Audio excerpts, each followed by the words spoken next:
Georgia picks up Len'Neth Whitehead. There's a name you hadn't heard in a while, almost a year. He's a preferred walk-on, so it might work out for him. It sounds like the young man has some issues, and I do hope it works out for him because he has ability, but he didn't last 72 hours at Tennessee. But more importantly, if there were any lingering doubts about Georgia and bringing in a top-ranked quarterback, and those doubts would have been justified given that Stetson Bennett did not have elite ability and had to develop throughout his entire time at the University of Georgia. Also, there's going to be this stigma at Georgia that the quarterback's just kind of along for the ride. But what does Kirby Smart do?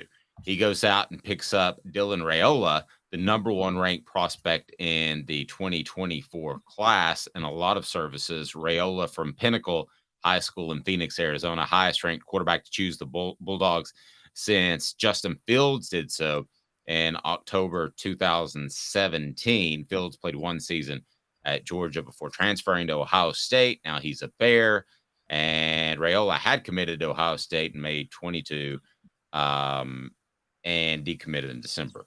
So does this make Georgia more worrisome or same worrisome? Or I think more. I mean, if they're able to, we've all talked about Mike Bobo as their offensive coordinator. That doesn't blow anybody's skirt up. Okay. So if you're able to go out there and get an elite playmaker that can overcome a bit of a bland offense that Mark Richt basically ran while Bobo was there, I think this is scary for the rest of the SEC.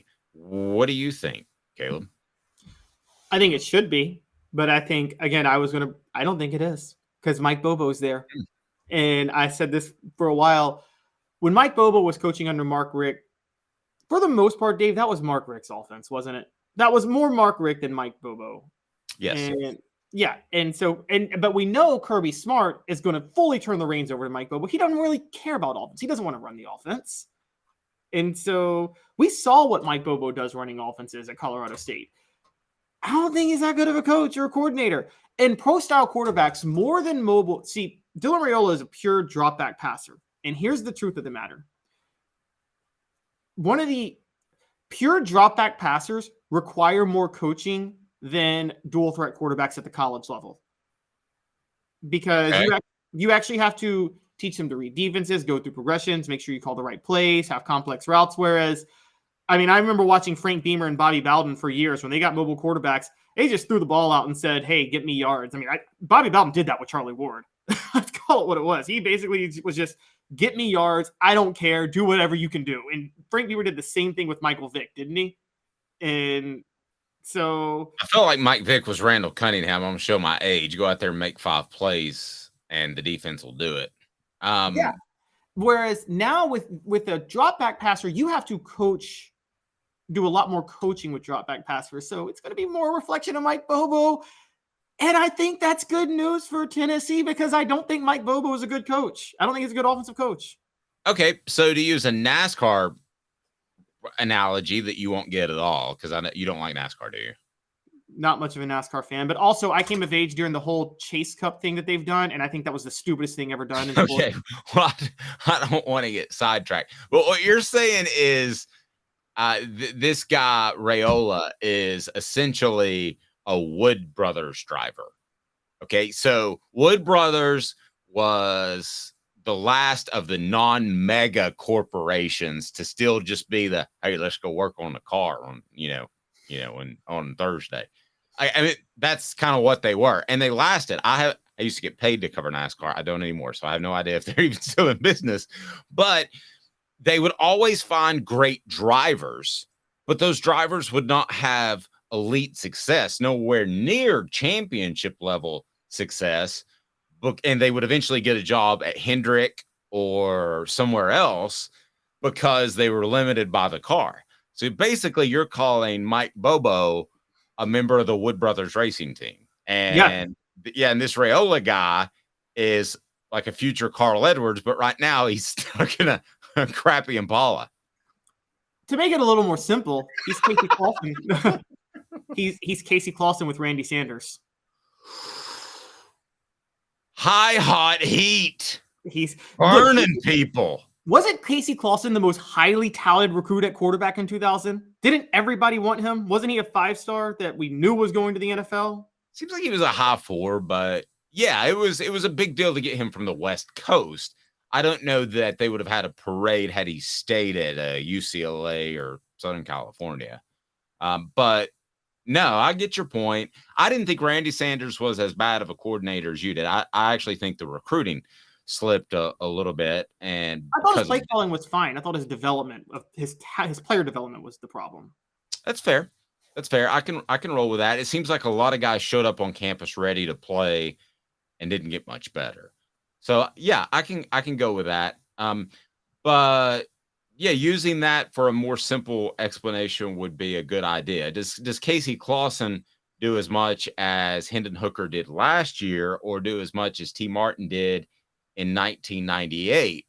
I say probably yes, although they needed at times with both of those quarterbacks the ability to run. And unfortunately, Casey Clausen had a habit of tying his shoes together before every game.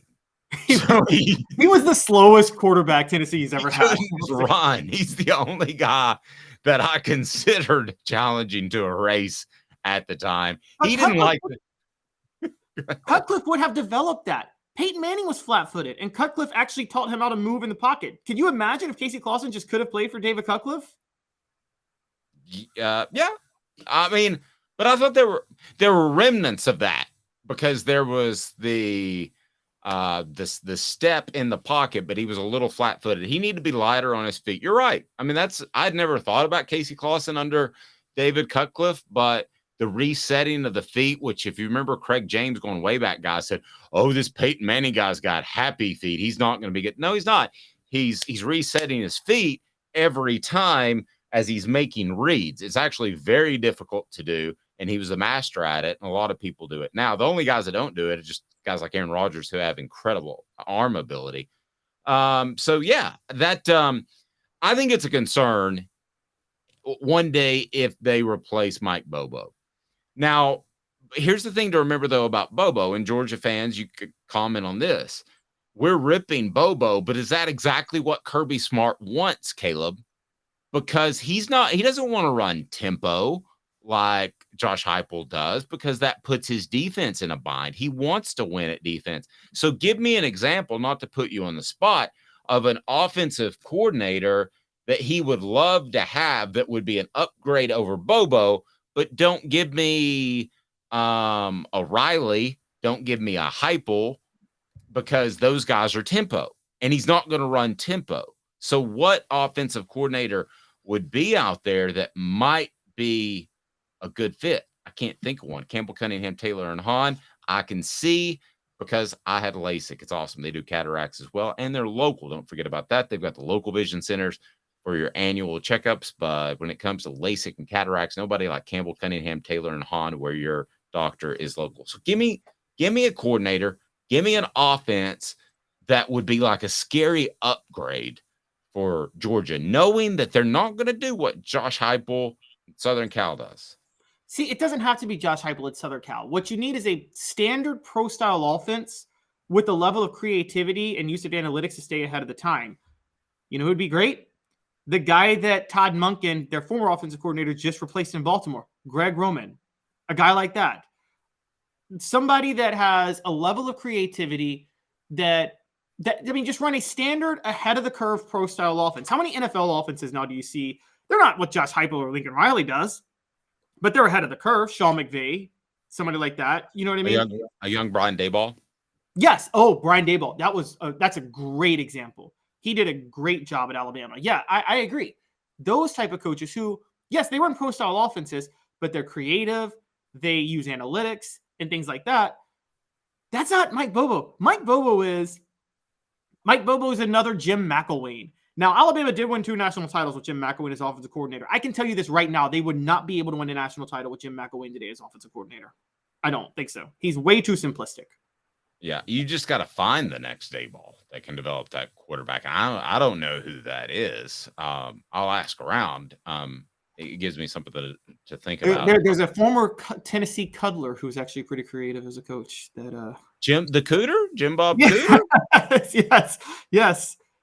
He's actually a pretty. I'm surprised he hasn't gotten a job, but I'm surprised he hasn't gotten a more high profile job, but maybe it is that issue that's holding him back. But he has a good hit. Man, that's been 20 years ago too, and he had a DUI as well. But that's been a long time ago. I mean, it's time to move on. I kind of thought he would. We got a hey now from the message board. Thank you, Hank Kingsley. All right, so you're not afraid of the upgrade in recruiting at quarterback at Georgia. I think that it's a little scary because Mike Bobo is going to try to get another head coaching job, and if Kirby Smart makes a splash hire, then that's different. But here's the thing to watch out for, Georgia. No one's going to hire Mike Bobo. Okay, sorry again. Well, I mean, I like a UCF. I could see a UCF if it came open. Okay, but here's the thing, Georgia fans, that you just have to get used to, and it's fine because you're winning championships. You're going to be what you're going to be, and that is a defensive-minded team first. And there's nothing wrong with that. Tennessee was a defensive-minded team in 98. That's the way you're going to win championships. So you got no complaints, but I actually probably, if I'm Georgia, would have liked a guy with a little bit more mobility as opposed to the pure pocket passer. We'll see. These guys grow a lot. I mean, Hendon Hooker was a pocket passer, in my opinion, but he could run. Bryce Young was a pocket passer, but could run and had great mobility.